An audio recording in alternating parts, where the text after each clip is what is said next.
তেহরানের সেই সুরক্ষিত বাংকারে শেষ মুহূর্তে আসলে কি ঘটেছিল? দীর্ঘ ৩৬ বছর ইরান শাসন করা আয়াতুল্লাহ আলী খামেনি কি সত্যি এক আকস্মিক হামলায় প্রাণ হারালেন?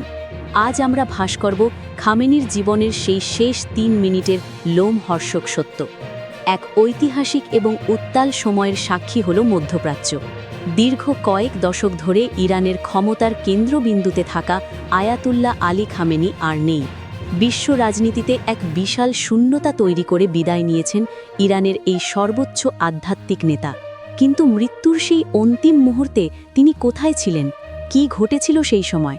আজ আমরা জানাব আলী খামেনির জীবনের শেষ মুহূর্তের সেই না বলা কথা। ২০২৬ সালের ২৮শে ফেব্রুয়ারি, ঘড়ির কাঁটায় তখন সকাল ৮টা বেজে ১০ মিনিট। তেহরানের আকাশ তখন ভারী হয়ে উঠেছিল যুদ্ধ বিমানের শব্দে।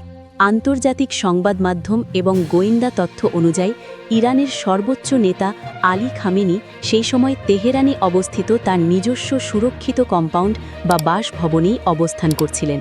দীর্ঘদিন ধরে তার স্বাস্থ্য নিয়ে নানা গুঞ্জন থাকলেও শেষ পর্যন্ত এক আকস্মিক এবং ভয়াবহ বিমান হামলার শিকার হন তিনি। যুক্তরাষ্ট্র ও ইসরায়েলের যৌথ এক সামরিক অভিযানে তার বাসভবন লক্ষ্য করে কয়েক ডজন শক্তিশালী বোমা বর্ষণ করা হয়। ড্রোন এবং স্যাটেলাইট চিত্রে দেখা গেছে তেহরানের সেই সুরক্ষিত এলাকাটি মুহূর্তেই ধ্বংসস্তূপে পরিণত হয়।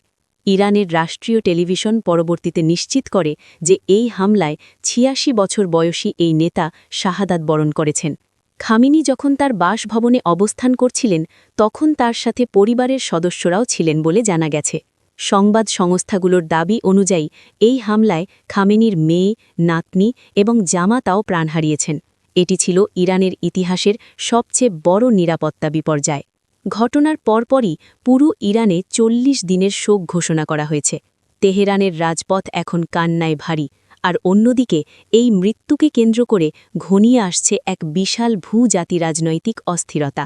ট্রাম্প প্রশাসন এই অভিযানকে ইরানি জনগণের জন্য নতুন সুযোগ হিসেবে অভিহিত করলেও ইরান একে দেখছে সরাসরি যুদ্ধ এবং সার্বভৌমত্বের ওপর আঘাত হিসেবে।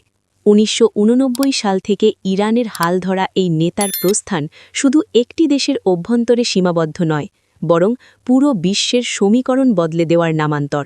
খামেনির মৃত্যু পরবর্তী ইরান কোন দিকে মোড় নেবে, আর মধ্যপ্রাচ্যের এই রক্তক্ষয়ী সংঘাত কোথায় গিয়ে থামবে, এখন সেটিই দেখার বিষয়। নিউজ আপডেট নিয়ে আমাদের সাথেই থাকুন।